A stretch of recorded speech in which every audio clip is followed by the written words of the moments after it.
Hey, I'm James. Just going to put together a little crow playtime workshop for you. So just to give you a bit more confidence of how to balance on your hands. One of the great things about Strala is we encourage exploration, encourage you to try things, to move in a way that feels good. So one of the frightening sides of doing something like a crow is balancing on your arms, on your hands.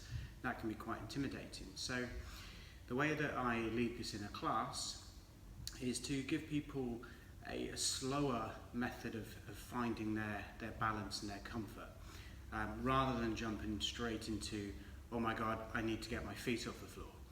So I'm just going to guide you through how I would take someone through a crow. So first of all, you've obviously warmed up, done a little bit of yoga, we're finding ourselves into a nice comfortable squat.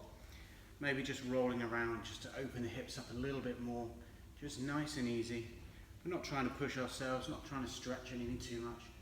Just exploring, rolling around, maybe having a little lean forward. Again, we're not looking at bringing our feet off the floor at the moment. Just a little lean forward, just to feel what that weight feels like in the wrists, in the shoulders. You know, maybe we're not quite used to this before. The clever thing about our bodies, they're almost designed to help ourselves. So in our kind of knee socket here, we've got a little hole that our elbows effectively fit perfectly into. That gives us a little bit of, body connection. Then we want to look to plant the palms down, nice and flat, fingers spread wide. The wider you spread your fingers, the more circumference, the more balance you're going to have on the floor. Again, we're not rushing into bringing the feet off, we're just taking a little lean in, so we can just see what that body weight feels like on our hands, on our wrists. Important thing with crow, any hand balance, is keeping your gaze out in front of you. So we want to just be looking ahead. Gives a good counterweight. When we look down, our head goes down, everything goes down. You've got to start to trust yourself that your hands, your knees, your feet, your ankles, they all know what they're meant to do. They're there to support you. So you actually don't need to look. Try and keep your gaze out in front. That's a big thing. If you can become confident in knowing that your body is there to help you, the quicker and the easier you'll find to do things like this. So the next step, once we've got used to feeling what this weight feels like, I like to encourage people just to come up on one tiptoe, just a little bit more, then maybe come back, just roll out of it for a little bit, catch your breath if you've been holding, and obviously we don't want to hold our breath. We want to breathe as we move. We don't want to hold tension into the body. Maybe take a little lean forward and try the other one coming up onto a tiptoe, see how that feels. Again, coming back. We're not rushing, we're taking our time. When you find that you're a little bit more confident in what this weight feels like, maybe you can bring a toe off the floor. Again, we're going to put it down, we're going to roll out, we're going to hang out, we're going to take a breath. Maybe we bring a little stretch back in, see how we're feeling. No rush. You've got to ignore the people around you who are already balancing on their hands. We'll take a little lean forward, maybe the opposite foot comes off the floor, maybe it's a little bit higher. We put it down again, taking our time. When you get used to bringing a foot off the floor, and you're used to that weight in your wrists and your shoulders, maybe you can come up onto those tiptoes on both. Maybe you can lift one off the floor and then just walk through, taking your time, bringing one off the floor, just alternating, coming back out. Again, we're not rushing to get the feet all the way off the floor, we're just taking our time.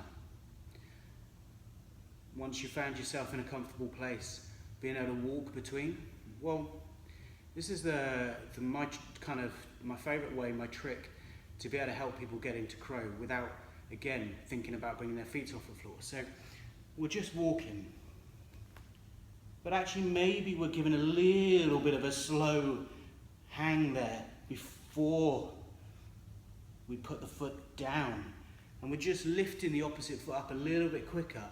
So instead of waiting for the first one to hit the floor, actually you bring the second one off just a fraction earlier, just nice and slow. Eventually, when you get used to this weight, maybe you get a little bit of a longer hang time between the feet going down.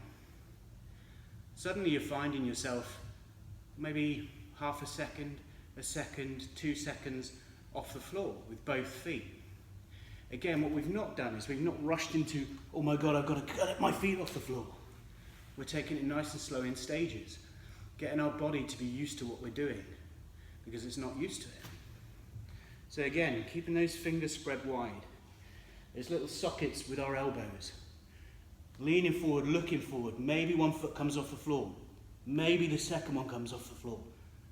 Coming back out, not rushing. Knowing that you can just rock forward and back. Rock forward, rock back. Taking your time, taking your time. Eventually, maybe keeping that gaze out in front, you can bring the feet together, and actually that hang time lasts longer and longer and longer and longer. Like I said, it's important that you keep your gaze out in front. If I'm here and I'm coming up and I'm giving that hang time, and I'm focusing, looking down at what everything else is doing, all that's going to happen is my weight is going to come forward and I'm going to come down. Let's keep the gaze out in front of you. So, I hope that helps, and next video we're going to do, we'll look at exploring into crow a little bit further, maybe bringing in a little bit of a side action. See you soon. Bye bye.